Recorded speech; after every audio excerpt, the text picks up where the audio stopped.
area that we hit, technology. We looked at it and said, well, why not make some self-serve stuff? Okay, well, we did that. We can go online and renew. Credit card transactions actually work a lot easier that way for us. But as we kind of pulled back and said, all right, we don't have a choice. We can't hire more people right now. We don't want to sink. What do we do? We looked to our investigative section. Rather than spending the money on hiring the people because we had the money, we just had a state policy that said we couldn't hire them. We put it into our data system to help with our investigations. That's going to make us more efficient down the road. It's made us more efficient right now. We also looked and saw, while you renew online, we take about 3 hours of staff time every day to package up the licenses that were generated from that. When someone goes from one firm to another, we, again, repackage those and stuff them the next morning. The big old stack of licenses prints out every morning. That takes a lot of time, it takes a lot of money, it takes a lot of trees, and it makes you wait a little bit. So we stepped back and we said, why not just do it online? What's the big difference? So you now have the choice. This past year, we launched online license printing. You can print it online. You can print it on purple paper if you want. You can print it 7 different times if you want. You can keep it on your phone or on your keychain or whatever you want to have as a PDF. In fact, you could have a digital frame in your office. You're not required to display all your licenses, but if you wanted to, you could have a digital frame where it just scrolls through. So you can kind of make it somewhat traditional but somewhat modern.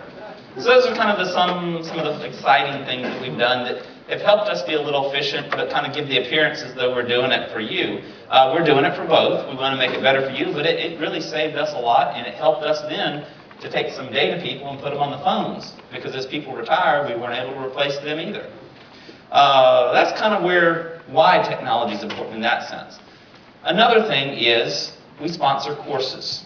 Now, one of the courses that we did for years was the Brokerage and Trust Account Seminar. We split it into 2 days to cover a little more ground in both days. That was a success. We would hit about 12 different places every year. This past year, we developed another course. We came up with an idea for a course. It was Common Violations. Well, the Common Violations course was going to travel the state. It was another one of our traveling road shows. We had a few more spots, and actually this year we're going to hit a lot more spots. But the biggest one that we did was the smallest course that we sponsored. Rather than a 6-hour course on common violations, which we did do, we also did one that was 3 hours but online. Okay. In a given year, we might have about, several hundred people that take any one of those courses. Okay. The first day that we launched our 3-hour, for free, online course on common violations, we put it on our website. Where else were we going to put it? It's an online course. We put it on there, and for about 2 days or so, we had about 2 people sign up. One of those was on staff, so I don't know if we should count them or not. But, essentially, at least somebody found us there on our website. Well, the website is marketing down. We're at the top of the pyramid, shooting outward, and hoping people come to see us. Now, the next, I think it was on a Thursday night, I thought, we should really put this on our Facebook. So, type in the link, shoot it out on Facebook. No big excitement, just kind of online, free, 3-hour, take the course. Provided the link. The next morning, before 9 o'clock, we had 90 people enrolled. Lunchtime, we had 250 people. And by the time, this was a Friday, by the time Monday rolled around, we had 600 people enrolled in that course. That was more people at that point that were enrolled in that course that had taken all of our other courses collectively. So over one weekend, just putting it on Facebook, it got out there. Okay, that told us 2 things. One, it told us we need to post everything on Facebook as well as our website.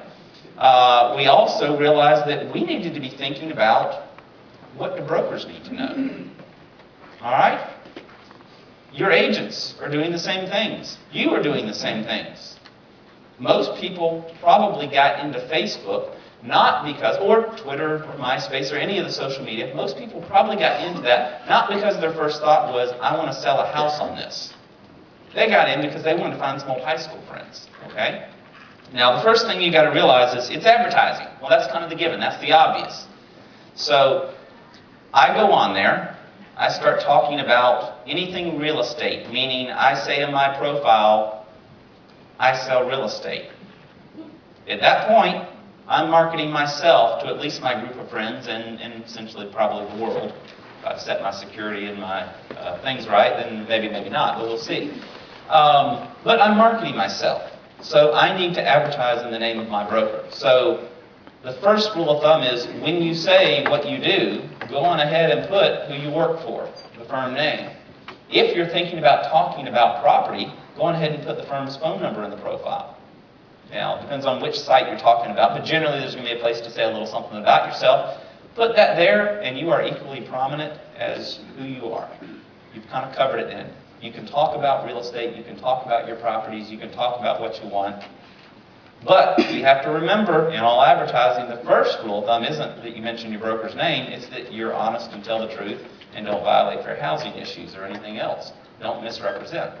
This is where it gets into why you got there in the first place. What happens when I go on, okay, I sign up, I find, 300 of my closest high school friends and college friends, and, hey, I haven't seen them in many, many years. They ask me a question, they see I'm in real estate, and they say, I've heard something about a short sale. What do I need to know? Well, you really don't know what you're talking about. You've heard of this too. Maybe you took a 3-hour class on it. But now you are, because it's a high school friend asking you, you are an expert. And you're not going to let them know that you're not. So you start answering the question. They take your advice. They find out. Now they've incurred a big tax liability. They're out some money they didn't realize. Their credit's ruined. Whatever. They didn't do it right because you didn't know. What's going to happen? Are they going to still be your friend? Your old high school friend stick up for you and say, well, I'll just take that as a loss? Probably not. And that's when we're going to find out about it. We would much rather, ahead of time, the broker to have established some clear policies of only talk about what you know about, common sense, what you'd normally be doing. Just because it's 3 o'clock in the morning and you're wearing fuzzy slippers doesn't mean you get a free pass on being, competent. Okay? Just because maybe you're out with some friends and doing it from your iPhone doesn't mean you get a free pass on being competent. Once you're licensed, you have to maintain that level of competency throughout. So, if you're not certain, let them know. If you don't know what you're doing with it, if it's a type of transaction you're not familiar with, if it's an area of practice you're not familiar with, let them know.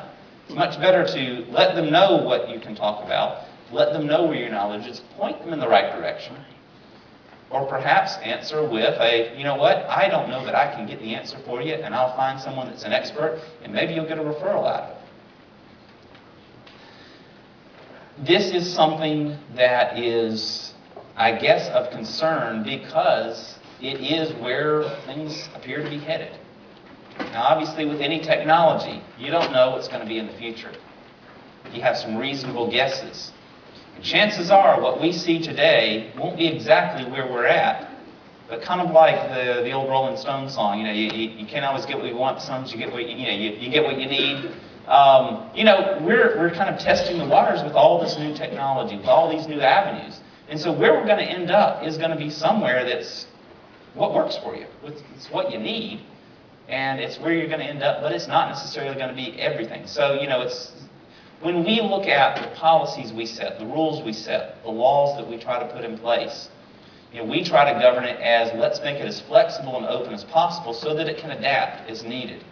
I was kind of proud when we went to, several months ago, I was at an Orello conference, and that's a bunch of real estate regulators.